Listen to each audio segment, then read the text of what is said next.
माझा आवाज येतोय का तिथे? महिलांना आवाज येतोय का? नाही येत. इथून बोलू का? इथे या, इथे सेंटरला घ्या इथे. नाही इथून टेबलावरूनच बोलतो. हा चालेल. इथून बोलत चालेल ना? बरोबर आहे.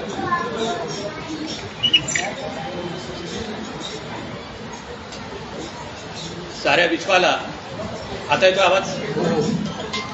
शांतीतून समाज क्रांतीचा संदेश देणारे तथागत बुद्ध, राजमाता राष्ट्रमाता जिजाऊ, बहुजन प्रतिपालक कुळवाळी भूषण छत्रपती शिवराय,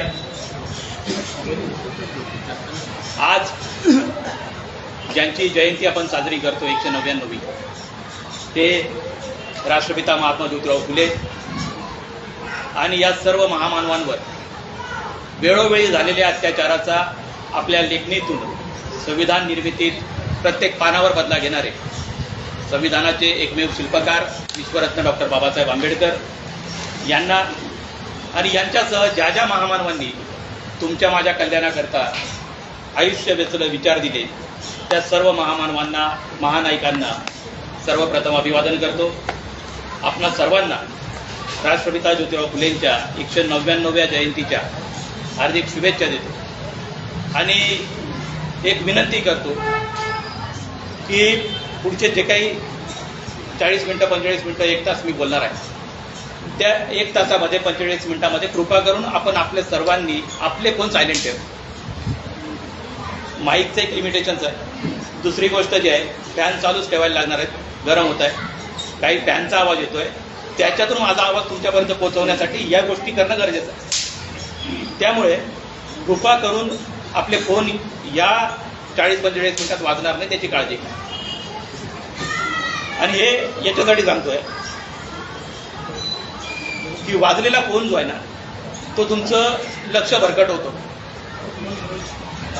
कोणाचाही, माझा जरी वाजला तरी वाजलेला फोन आपलं लक्ष भरकटवतो.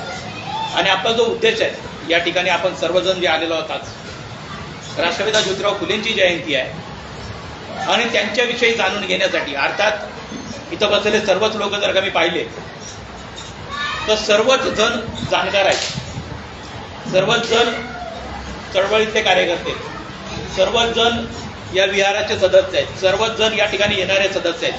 त्यामुळे या लोकांना काहीतरी नवीन मी सांगणार आहे अशातला पण भाग नाही. परंतु तरी देखील राष्ट्रपिता ज्योतिराव फुलेंची जी काही जयंती आपण साजरी करतो आणि त्या निमित्तानं जे काही आजचा कार्यक्रम आपण घेतलेला आहे, राष्ट्रपिता ज्योतिराव फुले आमच्या आयुष्यात जे आले ते लिखित स्वरूपात आले, लिखित रिटर्न मध्ये आले. कारण परिस्थिती अशी आहे या देशामध्ये की जो माणूस मोठा झाला, त्या मोठ्या माणसाचा गुरु जो आहे तो कोणीतरी एकाच जातीतून येणारा माणूस असतो असं सांगितलं जातं, असा इतिहास लिहिला जातो की मोठ्या माणसाचा गुरु जो आहे तो काहीतरी मोठ्या जातीतलाच असला पाहिजे, असं एक दंडक आहे, असं त्यांनी लिहून ठेवलंय. परंतु महात्मा ज्योतिराव फुले जे आहेत हे रिटर्न गुरु आहेत बाबासाहेब आंबेडकरांचे. बाबासाहेबांनी लिहून ठेवलंय. जर बाबासाहेबांनी लिहिलं नसतं ना कदाचित गुरुजी, तर बाबासाहेबांचे गुरुजी बदलले असते. बाबासाहेबांनी स्वतः सांगून ठेवलं की मी फक्त बुद्धाला, कबीराला आणि ज्योतिराव फुलेंना गुरु मानतो. हे लिहून बाबासाहेबांनी सांगितलं म्हणून आपल्या पुढे त्यांचा इतिहास आला.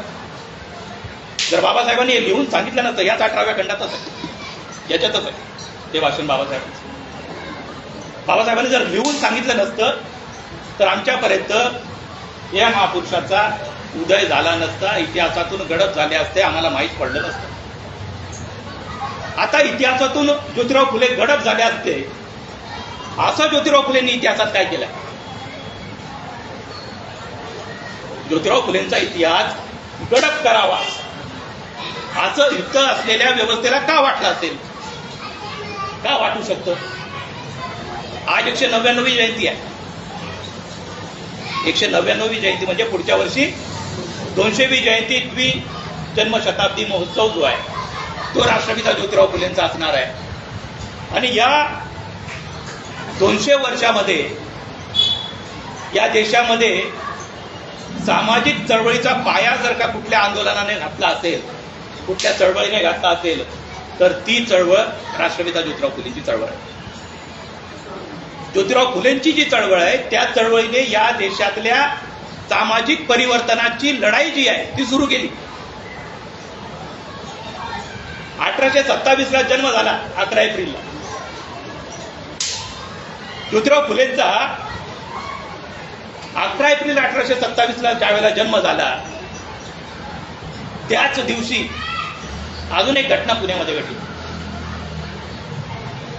ज्या पुण्यात ज्योतिराव फुलेंचा जन्म झाला त्याच पुण्यात त्याच दिवशी आणखीन एक घटना घडली आहे. आणि ती घटना काय आहे?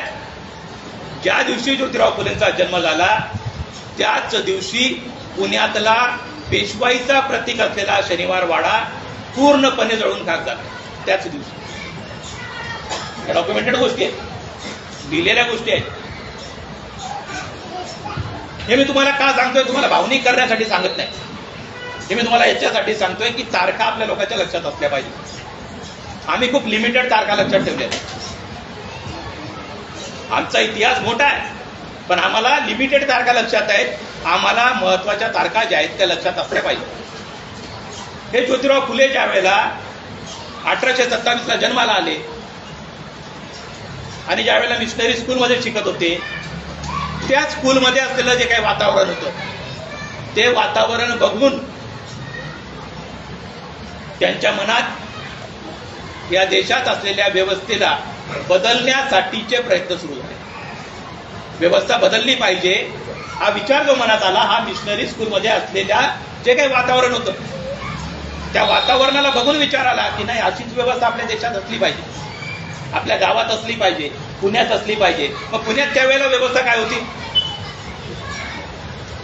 पुण्यातली त्यावेळेची व्यवस्था काय होती? पुण्यात त्यावेळेच्या व्यवस्थेत वेगवेगळ्या जातीचे वेगवेगळे वाडे होते. 12 बलुतेदार जातीचे वाडे जे आहेत ते पुण्याच्या आत होते.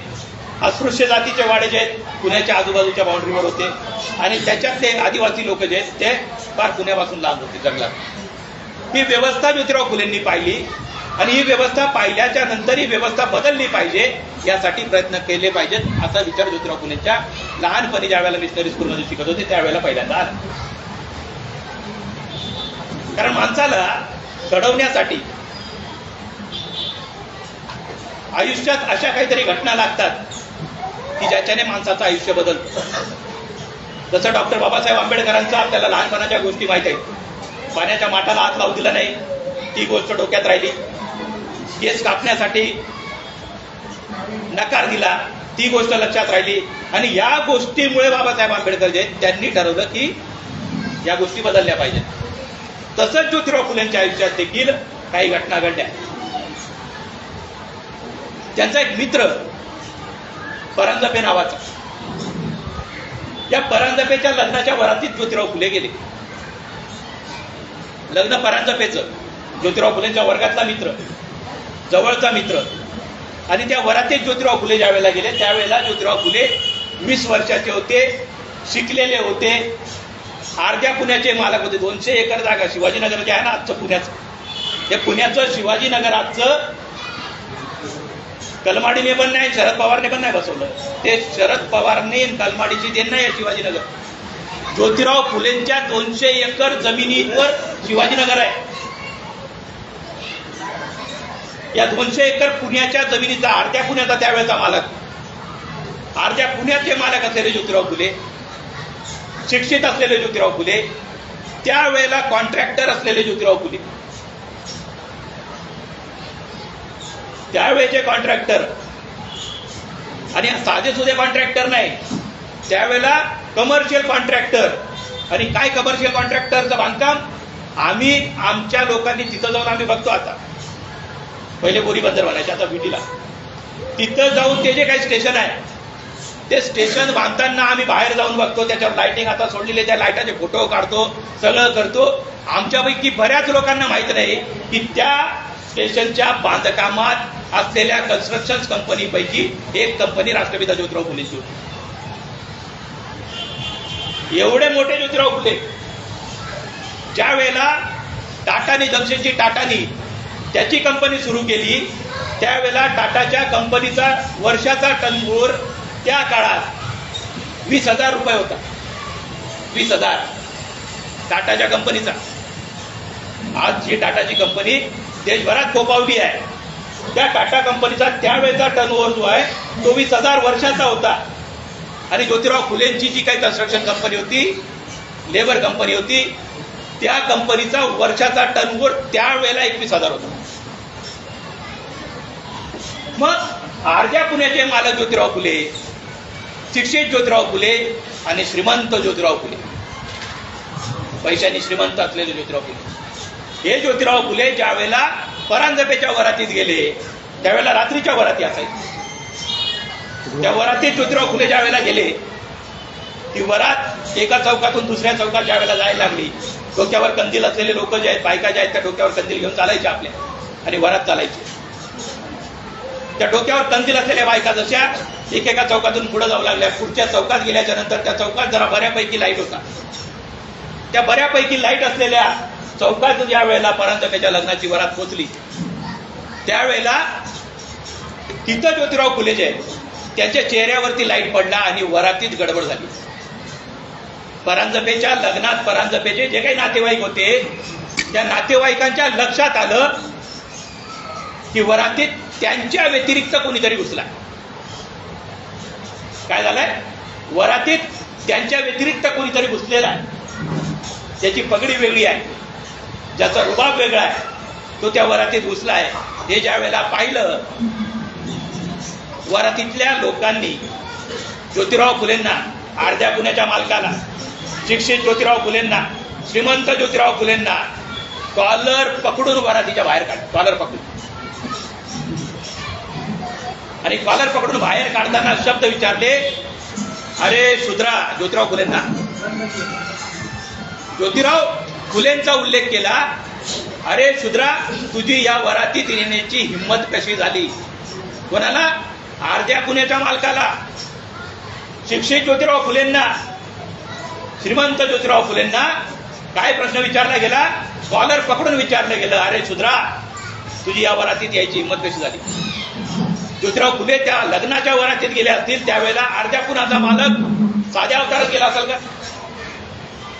आम्ही आज जर का आपण लोक आपल्या बाजूच्या कोणाच्या लग्नात गेलो, मित्राच्या लग्नात गेलो, आपण लग्नात जाताना साध्या अवतारात जातो, टापटीत जातो नाही. आपल्याकडचे जे सगळ्यात चांगले कपडे असतील, जी सगळ्यात चांगली साडी असेल ते परिधान करून आपण जात असतो. ज्योतिराव फुले देखील मित्राचं लग्न होतं तर त्याच पद्धतीने गेले असतील. अशा स्वरूपात असलेल्या ज्योतिराव फुलेंची कॉलर पकडली आणि अपमानित केलं गेलं की या वरातीत आला कसा? आता अपमानाचा पण एक सिद्धांत आहे, ज्याचा स्वाभिमान जागृत असतो त्याला अपमान समजतो. ज्याचा स्वाभिमान जागृत असतो त्याला अपमान समजतो. ज्योतिराव फुलेंचा जागृत होता आणि म्हणून कॉलर पकडल्यावर राग आला, अपमान वाटला की माझी कॉलर कशी पकडली एवढ्या लोकांनी. तो अपमान समजला. अपमानाची जाणीव होण्यासाठी तुमचा आत्मसन्मान जागृत असावा लागतो. त्या काळात ज्योतिराव फुलेंचा तो जागृत होता. आमच्यापैकी बऱ्याच लोकांचा आजही जागृत नाही आहे. लाथा घालणाऱ्या लोकांचे फोटो आम्ही बॅनरवर लावतो. ज्यांचे प्लॅनिंग मध्ये संविधान बदलणं हा प्रायोरिटीचा कार्यक्रम आहे त्यांचे फोटो बॅनरवरती बाबासाहेबांच्या बाजूला आहे. त्या कामड्यातले बॅनर बघा बऱ्याचपैकी स्पॉन्सर बॅनर. त्या लोकांचा अजेंडा संविधान बदलणं त्यांचे फोटो आहेत बॅनरवरती बाबासाहेबांच्या बरोबरीचे. मग असे लोक जे आहेत यांना आत्मसन्मान यांचा जो आहे तो जागृत आहे असं म्हणता येणार नाही अशा फोटो लावणाऱ्या लोकांचा. पण त्यावेळेला मात्र ज्योतिराव फुलेंचा आत्मसन्मान जो आहे तो जागृत होता आणि जागृत असलेल्या आत्मसन्मानामुळे ज्योतिराव फुलेंना प्रचंड राग आला. अंगात एवढी ताकद होती, नवजीवनात चाळवणच्या तालमीत शिकत होते, व्यायाम करत होते. प्रचंड ताकद असलेले ज्योतिराव फुले जर का त्यावेळेला विचार केला असता तर परांजपेच्या वरातीतले परांजपेचे कमीत कमी 4 नातेवाईक एकाच वेळेला जागेवर लोळवले असते. एवढी ताकद होती.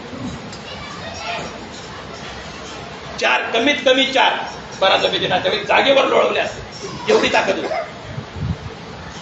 एवढी ताकद असलेले ज्योतिराव फुले जे आहेत त्यांनी आपला राग जो आहे तो कंट्रोल केला. आपला राग जो आहे त्याच्यावर नियंत्रण मिळवलं आणि नियंत्रण मिळवून लालगुंद झालेले ज्योतिराव फुले जे आहेत ते आपल्या घराकडे चालायला लागले. आणि घराकडे जात असताना एका अंधाऱ्या कोपऱ्यातून ज्योतिराव फुलेंना एक हसण्याचा आवाज आला. त्यांच्यावर कोणीतरी हसत होतं आणि त्या हसण्याचा आवाज आल्याच्या नंतर ज्योतिराव फुलेंनी त्या माणसाकडे जवळ गेले त्याच्या आणि त्याला विचारलं, कशासाठी हसतोयस? जेव्हा त्याला विचारलं त्या माणसानं उत्तर दिलं, कशाला गेला होता त्यांच्या वरातीत. काय म्हटलं? तो जो अंधारातून असणारा माणूस होता त्यानं उत्तर दिलं, कशाला गेला होता त्यांच्या वरातीत. ज्योतिराव फुलेंनी त्याचा अवतार पाहिला.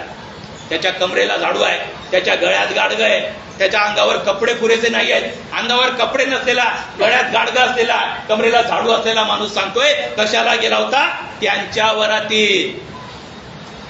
याचा अर्थ तो कमरेला झाडू असलेला जो माणूस आहे त्याला माहिती आहे ज्योतिराव फुले तू आणि मी आपण एक आहोत, ते वेगळे आहेत, त्यांच्याकडे तू कशाला गेला होता. अडाणी माणसाला त्या काळातल्या अडाणीला माहित होतं, ओळख होती आपला कोणानी परका कोण. अडाणी माणसानं सांगितलं कशाला गेला. पुन्हा ज्योतिराव फुलेंना विचार करायला पुन्हा त्यांच्या डोक्यात ते चक्र फिरायला सुरुवात झाली की मला फक्त कॉलर पकडून बाहेर काढलं, मला एवढा राग आला. मला फक्त कॉलर पकडून बाहेर काढलं, मला फक्त बोलल्याचा एवढा राग आला. हा जो माणूस आहे याचं जगणं मुश्किल झालंय. याच्या गळ्यात गाडगं आहे, कमरेला झाडू आहे, अंगावर कपडे नाही आहेत, अंधारात बसलेला आहे, याचं जिना हराम आहे, तरी याला राग काय येत नाही. काय विचार केला? मला कॉलर पकडली तर राग आला, याला एवढं जिनं निपत तरी याचं झालेलं आहे, तरी याला राग काय येत नाही. हा विचार ज्योतिराव फुलेंच्या डोक्यात घुमत राहिला आणि तो विचार करत करत करत ज्योतिराव फुले घरी पोहोचले.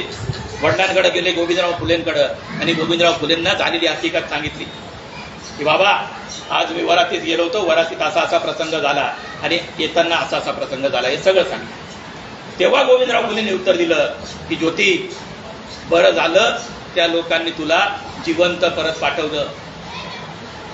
तुझ्यासारखाच प्रयत्न करणारा आपल्या गावातला एक सुतार होता, त्यानं त्यांच्यासारखा धोतर नेसण्याचा प्रयत्न केला. त्या सुताराचा पार्श्वभाग कापल्याचा इतिहास आहे, तुला माहित नाही, माझ्या समोर घडलेली घटना आहे. गोविंदरावांनी आपल्याच गावातला एक सोनार आहे, त्यानं काय केलं, त्यांच्यासारखाच टिळा लावण्याचा प्रयत्न केला. त्या सोनाराच्या त्या कपाळाच्या भागावरती त्याच टिळ्याच्या आकाराचं गरम केलेलं लोखंड जे आहे ते डोक्यावर उमटवलं. बरं झालं तुला जिवंत सोडलं.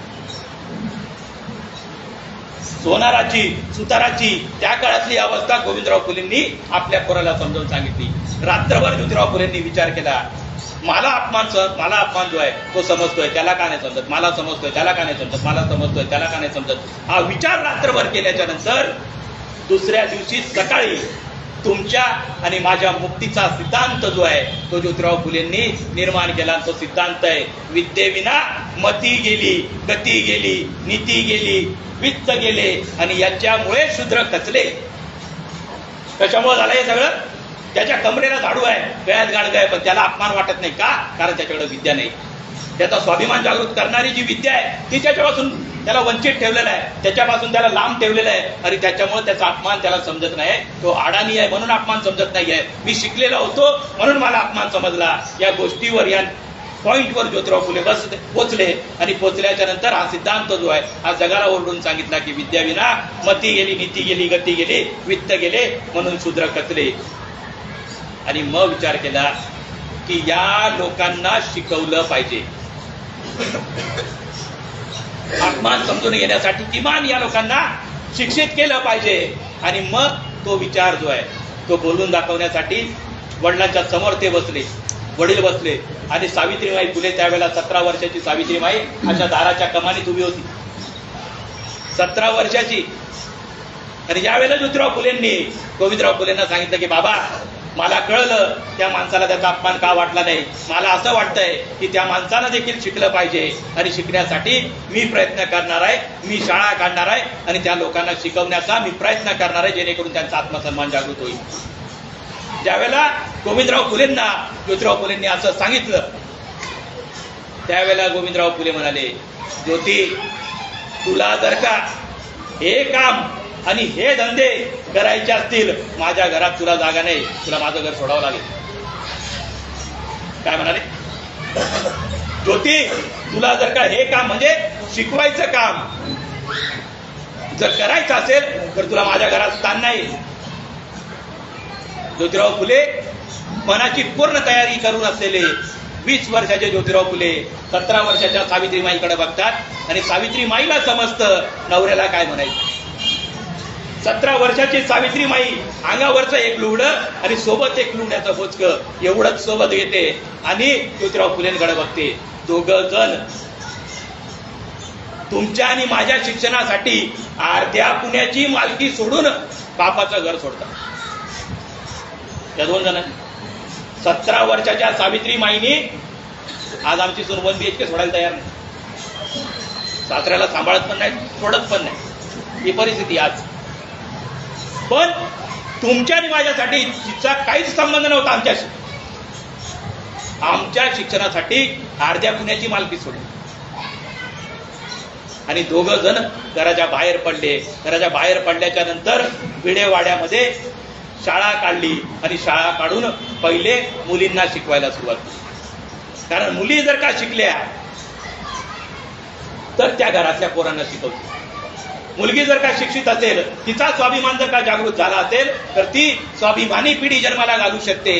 हा विचार करून सर्वप्रथम 1848ला शाळा काढली आणि मुलींची शाळा काढली. आता ही शाळा काढल्याच्या नंतर त्यांच्या समोर एक प्रश्न निर्माण झाला पुन्हा ज्योतिराव फुलेंच्या समोर. शाळा तर काढली आहे, शिकवायचं काय? शाळा तर काढली, शिकवायचं काय?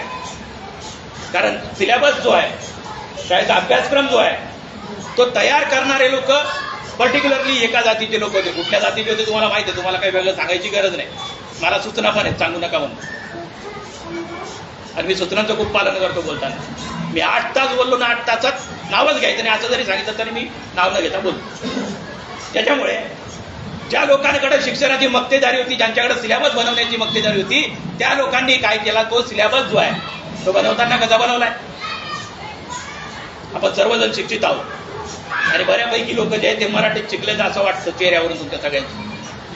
आपण सगळेजण बाराखडी शिकलेलो आहोत. आणि इथं पोरं नाहीत ना, इंग्लिशवाले कोण आहेत की?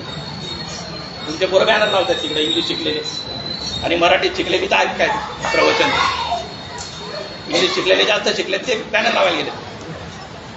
हे जास्त शिकलेले जे लोक आहेत ते नाही आहेत, तिथं कमी शिकलेले म्हणजे मराठीत शिकलेले जे लोक आहेत त्या लोकांना विचारतो, तुमच्या सिलेबसमध्ये तुम्ही अ ब क ड प फ ब भ च छ ज ज त त द न सगळे शिकले बरोबर? बाराखडी क क ग ग च छ ज ज त त द ध प फ ब भ भ शिकले तुम्ही. कोणाला शिकले? कोणाला शिकले?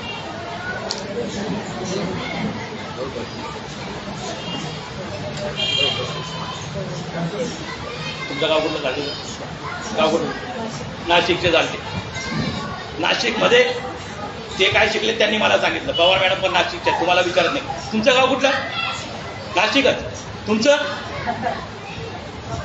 सातारा. तुम्ही काय शिकले? भ सर तुम्ही? कोकणातले लोक?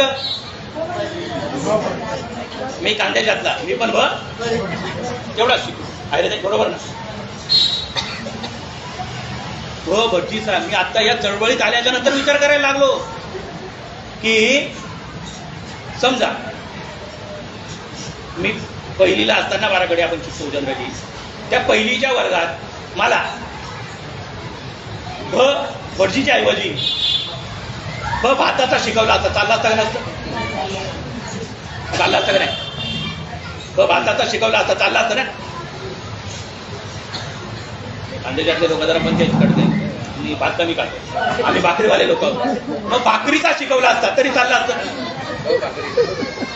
भाताचा शिकवला असता, कोकणातले लोक खुश झाले असते, चाललं असतं.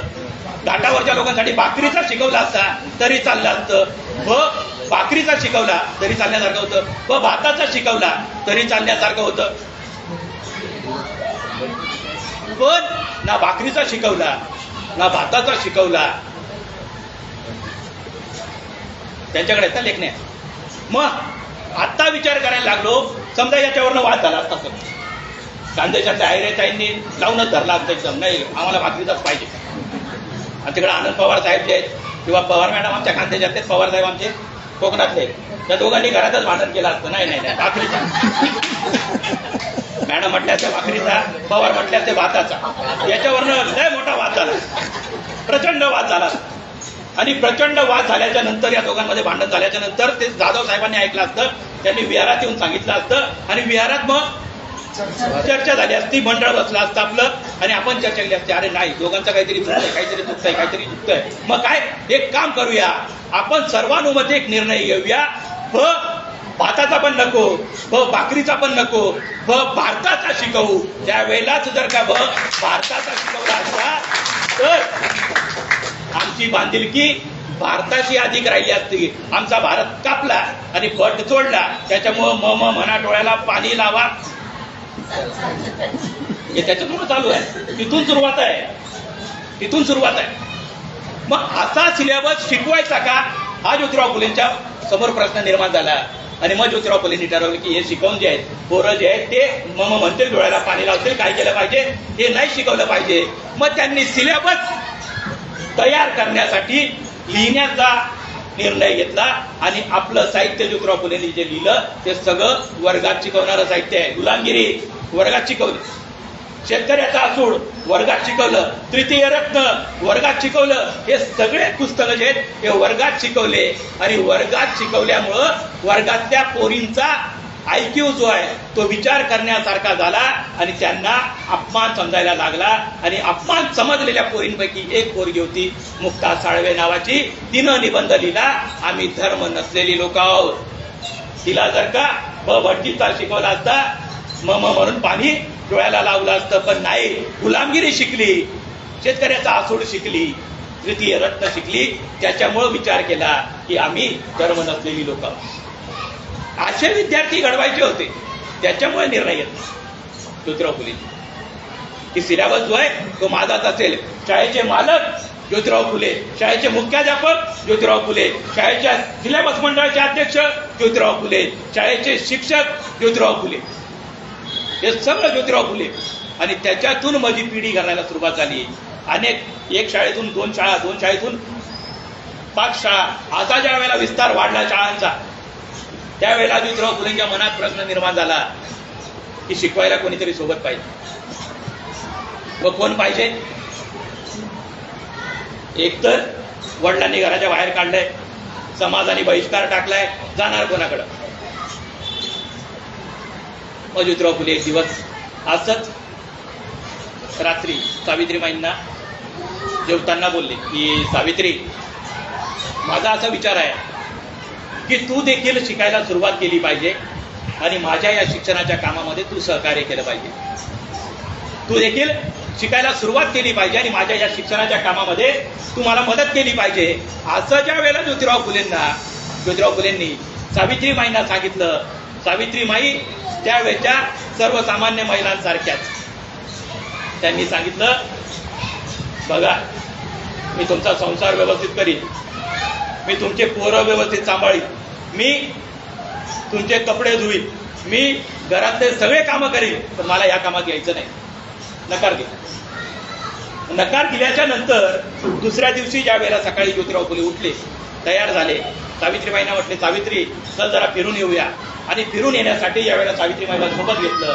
दोघं जण चालत चालत चालत चालत जरा रानापर्यंत गेले, गावातल्या बाहेर शेतापर्यंत गेले.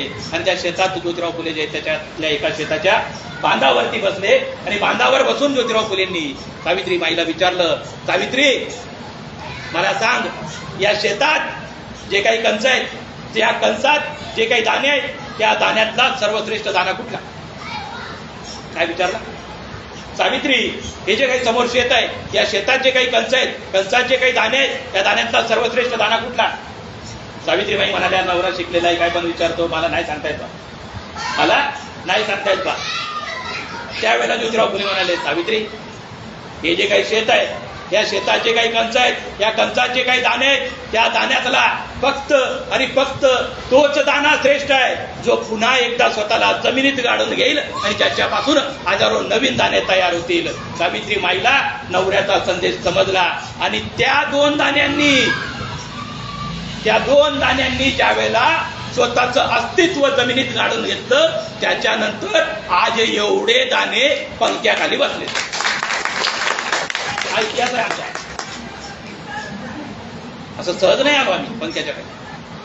आम्हाला पंख्याखाली बसवण्यासाठी सावित्री माईनी अंगावर शेण, माती, दगड, चिखल, नको नको त्या शिव्या सगळं सहन केलाय.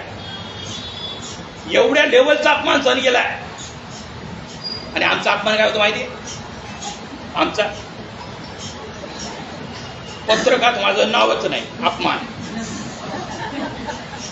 कार्यक्रमाला मला फुलच दिलं नाही, अपमान. वक्त्याने माझं नावच घेतलं नाही, अपमान. मी अपमानाचा पॅरामीटर ठरवून घेतला नाही. मी तोपर्यंत माझा अपमान समजणार नाही जोपर्यंत कोणीतरी माझ्या तोंडावर शेण फेकत नाही, जोपर्यंत कोणीतरी मला दगड मारून माझं डोकं फोडत नाही, तोपर्यंत अपमान नाहीच आहे. आमच्याच महापुरुषांनी हा पॅरामीटर सेट केला आहे अपमानाचा.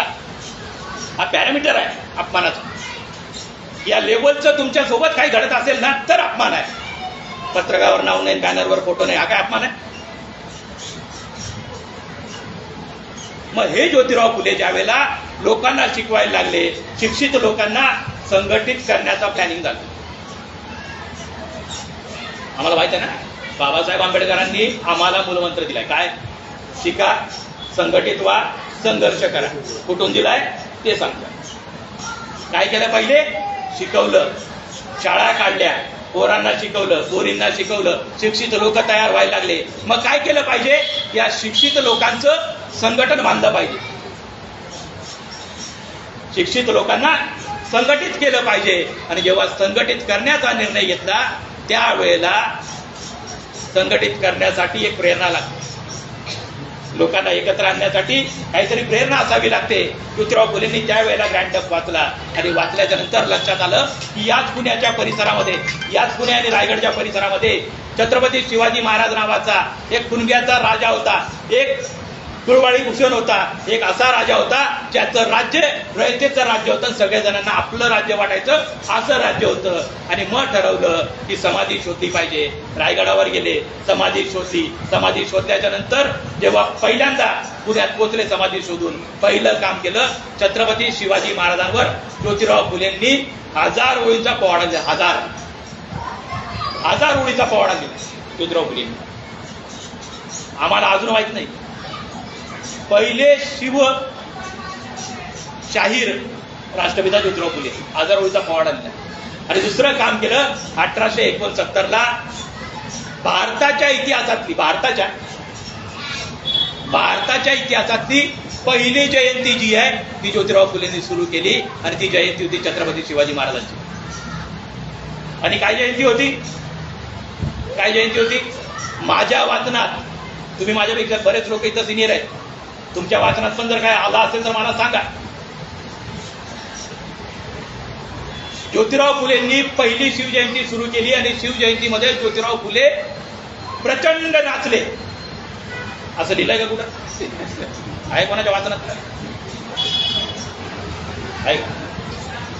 ज्योतिराव फुलेंनी गावातले लोक जमा केले, एवढे नाचले असं आहे कुठं लिहिलेलं?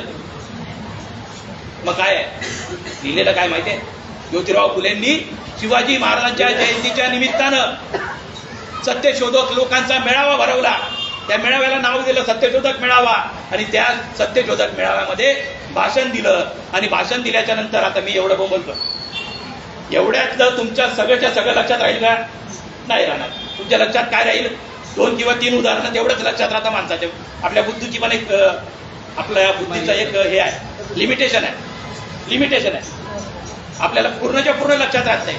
मग त्या भाषणात ज्योतिराव फुले बोलता बोलले होते एक वाक्य, आला छत्रपतीचा मेळा. शिवजयंतीचा कार्यक्रम. आला छत्रपतीचा मेळा, बटा बामणांनो पळा. असं बोलले. बोलताना तो वक्ता जो असतो तो ओघात बोलत असतो. ज्योतिराव फुले बोलले. त्या सभेला असलेले जे काही पोरं होते त्या पोरांनी सगळं भाषण बाजूला ठेवलं आणि एवढी एकच ओळ लक्षात ठेवली आणि ती एकच ओळ डोक्यात घेऊन चालले पळत. आला आला छत्रपतीचा मेळा, बटा बामणानो पळा पळत. त्यांच्याच गल्लीतून पळतात. त्यांच्या गल्लीतून पळत असताना वरती एका घरातून 69ची गोष्ट सांगतो तुम्हाला, 1869ची. त्या 1869च्या या गोष्टीच्या वेळेला त्याच ठिकाणी एक 13 वर्षाचा पोरगा गॅलरीतून बघत होता. काय बघत होता? खालून पोरं बोंबलत चालले. कोणाचे? आपले पोरं. काय म्हणतायत? आला आला छत्रपतीचा मेळा, पटा बामणानो पळा पळा. हे खतरनाक आहे, बंद केलं पाहिजे. काय केलं? काय केलं? हे बंद करण्यासाठी गणेशोत्सव सुरू झाला. त्याच पोरांनी पुढे जाऊन 1892ला, त्याच पोरांनी पुढे जाऊन 1892ला हे बंद करण्यासाठी, हे मेळावे बंद करण्यासाठी गणेशोत्सव सुरू केला. पण सिलेबस मंडळ जसा त्यांच्याकडे आहे, भटजीच्या वाल्यांकडं, त्यांनी लिहिताना लिहिलं की त्यांनी शिवजयंती पण सुरू केली, त्यांनी गणेशोत्सव पण सुरू केला. शिवजयंती ज्योतिराव फुलेंनी सुरू केली होती. जयंती सुरू करण्याचं क्रेडिट पण आमचंच आहे. आम्ही जयंतीवाले लोक आणि आम्ही तेव्हापासून जयंती करतो. 1869 पासून इतिहास आहे आमच्या जयंतीचा. मग ही जयंती जी आहे, ही जयंती ज्योतिराव फुलेंनी सुरू केली. पुढं जाऊन लोकांना शिक्षित केलं, लोकांना संघटित केलं जयंतीच्या निमित्तानं. मग पुढं काय केलं पाहिजे? मग राणी व्हिक्टोरिया ज्या वेळेला भारतात आली, त्या व्हिक्टोरिया राणीला शेतकऱ्यांच्या आणि शूद्र अतिशूद्रांच्या समस्या समजावून सांगण्यासाठी शेतकऱ्याच्या वेशामध्ये जाऊन संघर्ष केला.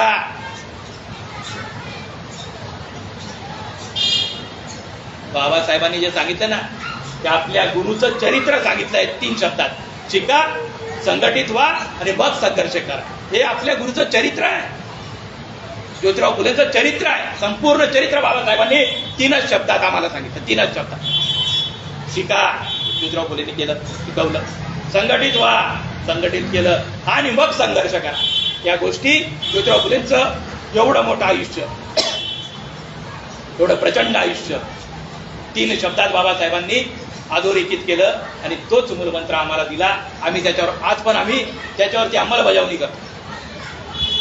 मग हे ज्योतिराव फुले जे आहे, या ज्योतिराव फुलेंची ही चळवळ जी आहे, 32 डिग्री असलेले बाबासाहेब आंबेडकर 7वी शिकलेल्या ज्योतिराव फुलेंना गुरु मानतायत. मानायचं ना, लिहिलेलं आहे ना. मला काही लोक एवढे जास्त, आपले लोक पण कधी कधी जास्त प्युअर आंबेडकर आहेत म्हणतात.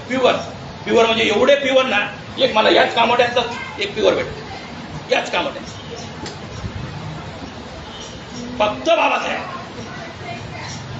फुलेंना पण ओळखत नाही बोलला मी, एवढा प्युअर. अरे 32 डिग्र्या बाबासाहेब आंबेडकरांनी घेतल्या. त्यांनी लिहून ठेवलं की माझे गुरु आहेत. किमान तेवढं तरी गुरुला काय स्थान आहे बघा, ते खरंच बाबाकडं. हे लोक गुरुला केवढं मान देतात, केवढं स्थान आहे त्याचं. आम्ही आमच्या बापाच्या गुरुला गुरु मानायला तयार नाही. एवढी आमची, म्हणजे त्याला काय म्हणायचं आता, काय कुठल्या शब्दात त्याचं वर्णन करायचं. हे जे काही ज्योतिराव फुलेंचं चरित्र आहे, हे चरित्र आमच्या लोकांनी समजून घेतलं पाहिजे. आमच्या बापांनी या माणसाला गुरु का मानलं, त्याचं संशोधन केलं पाहिजे. आणि संशोधन करत असताना आमच्या या गोष्टी लक्षात आल्या पाहिजेत की या माणसानं या 3 गोष्टी आम्हाला दिल्यात. आमचं जगणं जे बदललं ना बाबासाहेबांच्या चळवळीच्या नंतर. बाबासाहेबांनी चळवळ कोणाची चालवली माहिती आहे? बाबासाहेब याच 18व्या खंडामध्ये, मी मुद्दा मांडलाय, हा खंड 18 भाग 3, याच्यामध्ये बाबासाहेबांचे 2 भाषण आहेत. एक आहे महात्मा फुलेंवरती स्पेशल भाषण आहे की या देशाचा राज्यकर्ता कोणही असो, त्याला ज्योतिराव फुलेंच्या मार्गानेच चालावं लागेल. एक भाषण आहे याच्यातच, पान नंबर 275 वर.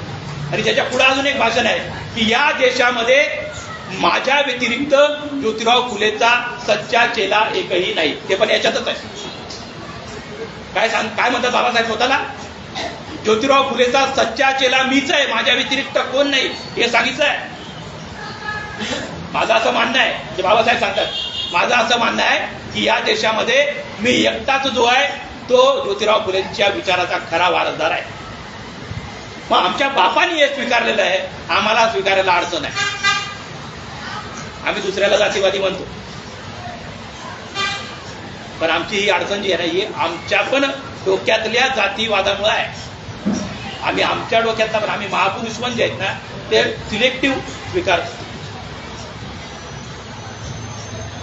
आजचा हा जयंतीचा आजचा कार्यक्रम आहे, 14 तारखेला बाबासाहेबांच्या जयंतीचा कार्यक्रम आहे. आज आपल्या बापाच्या गुरुची जयंती आहे. किती जणांनी आज श्रीखंड केलं घरी? श्रीखंड पुरी इमानदारीनं सांगा जरा, हातवरती करा पटापट. किती जणांनी केलं? ही परिस्थिती आहे. आणि ही परिस्थिती आम्हाला सगळे हक्क आणि अधिकार मिळाल्याच्या 75 वर्षाच्या नंतरची आहे.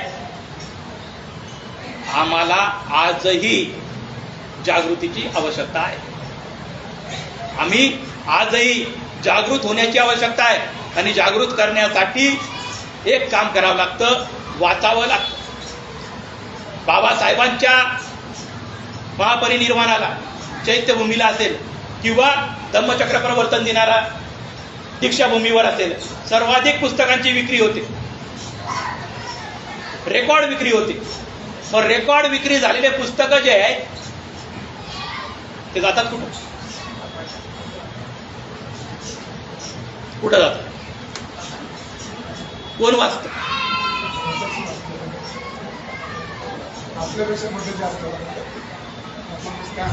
आम्ही घेतो. आजही इथं असलेल्या कमीत कमी 90% लोकांच्या घरात संविधानाची कॉपी आहे. आणि ती कॉपी लायब्ररीत नाही आहे, बाबासाहेबांच्या फोटोच्या खाली.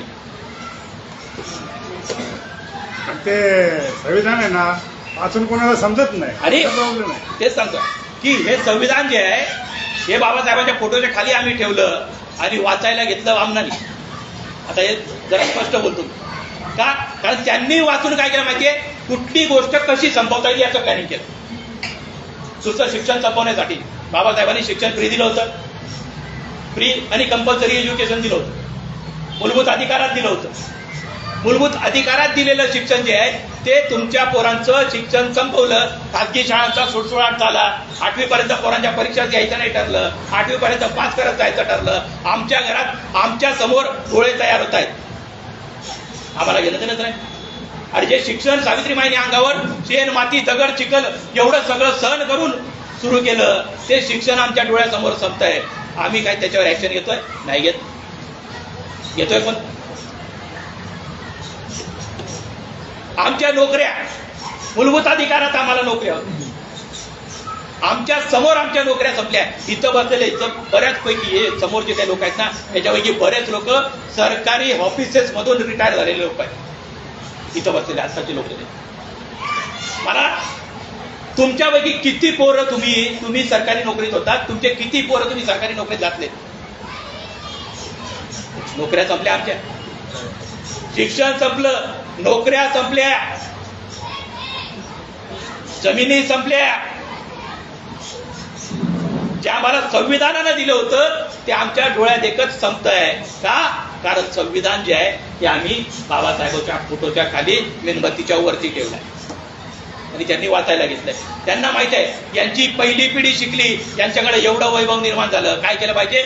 शिक्षण थांबवलं पाहिजे. थांबवलं त्यांनी, कायदा बनवला. त्यांना माहिती आहे यांच्याकडे पैसा आलाय, पैसा थांबवण्यासाठी त्यांनी काय केलं? अनेक मार्ग काढले पैशाला आपल्याकडून काढून घेण्याचा. हजारो पगार जो आहे, हजारो रुपयाचा पगार याच्यातूनच जातोय. आताला दिसतच नाही. काय कायदा बनवला? शिक्षण संपलं, नोकरी संपली, जमीन संपल्या, काय शिल्लक आहे? काय शिल्लक आहे आमच्याकडं? आताच्या घडीला टाईम शिल्लक आहे, टाईम. आणि तो पण आम्ही देत नाही. काय शिल्लक आहे? फक्त टाईम शिल्लक आहे, तो पण आम्ही देत नाही. आमच्या लोकांनी समाजाच्या कामासाठी टाईम किमान दिला पाहिजे. ही चळवळ समजून घेण्यासाठी टाईम दिला पाहिजे.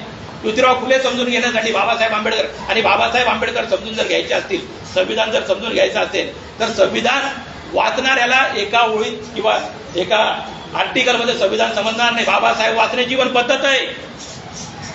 आम्ही डायरेक्ट काय वाचतो माहिती? आम्ही डायरेक्ट बुद्ध अँड हिज धम्म वाचतो. 4 दिवस एकच पान वाचतो तरी कळत का? कारण त्याच्या अगोदरचं वाचलेलं नसतं. बाबासाहेबांनी बुद्ध अँड हिज धम्म सगळ्यात शेवटी लिहिलाय.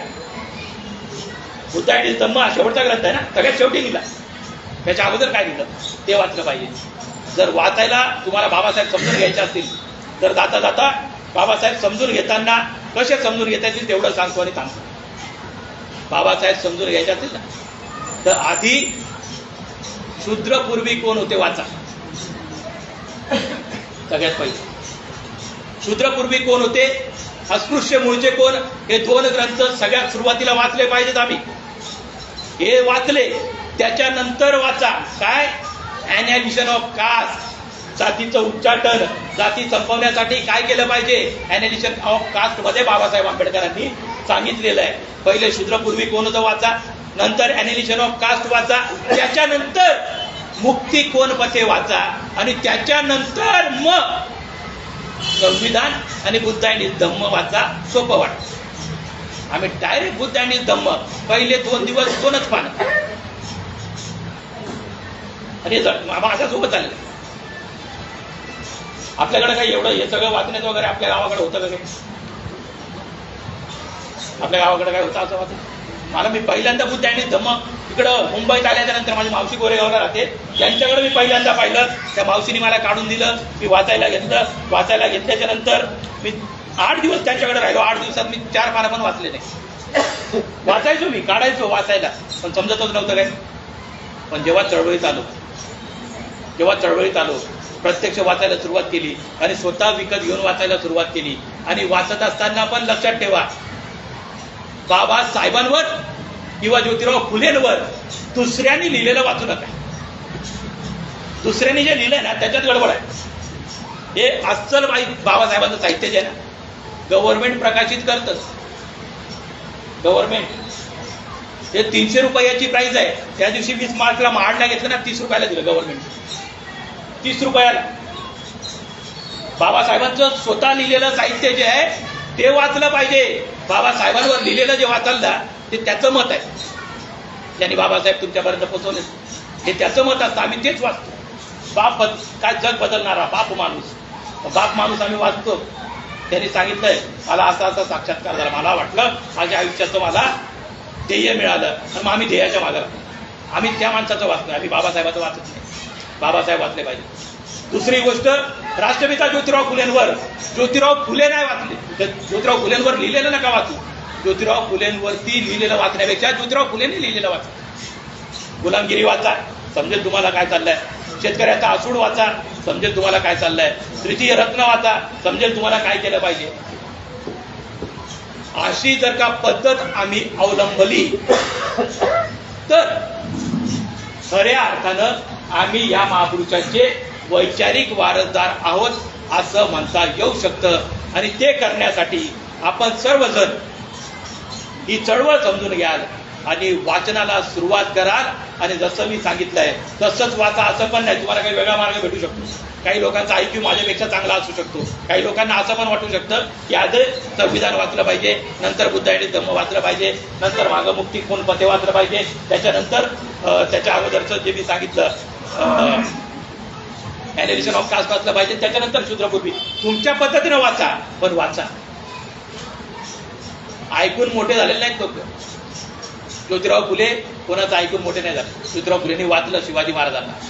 बाबासाहेब कोणाचं ऐकून मोठे नाही झाले. बाबासाहेबांनी वाचलं ज्योतिराव फुलेंना.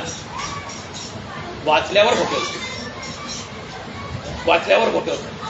वाचलं पाहिजे. आणि आपण सर्वजण जास्तीत जास्त वेळ, इथून पुढचं 200वं वर्ष आहे ज्योतिराव फुलेंच्या जयंतीचं. या 200व्या वर्षामध्ये ज्योतिराव फुलेंचं संपूर्ण चरित्र, ज्योतिराव फुलेंचं जे काही साहित्य आहे ते साहित्य तुम्ही सर्वजण वाचाल याची मला खात्री मी तुमच्याकडनं बाळगतो. आणि 200व्या जयंतीच्या कार्यक्रमाला ज्या वेळेला या ठिकाणी आपण जमू त्यावेळेला हा 200व्या जयंतीचा कार्यक्रम या मैदानात झाला पाहिजे. आमच्या बाप्पाच्या गुरुची जयंती आहे तुमची. ते करण्यासाठी आपण सर्वजण प्रयत्न करूया. आपण सर्वजण या प्रयत्नांना साथ द्याल अशी आशा, असा विश्वास या ठिकाणी व्यक्त करतो. आपण शांतपणे माईकची व्यवस्था नसताना देखील मला ऐकून घेतलं आणि प्रतिसाद दिला त्याबद्दल आपल्या सर्वांचे आभार. संयोजकांनी मला या ठिकाणी बोलवलं आणि आपल्याशी हितगुज करण्याची संधी दिली, आयोजकांचे आभार. धन्यवाद. जय जिजाऊ, जय शिवराय, जय भीम, जय भारत.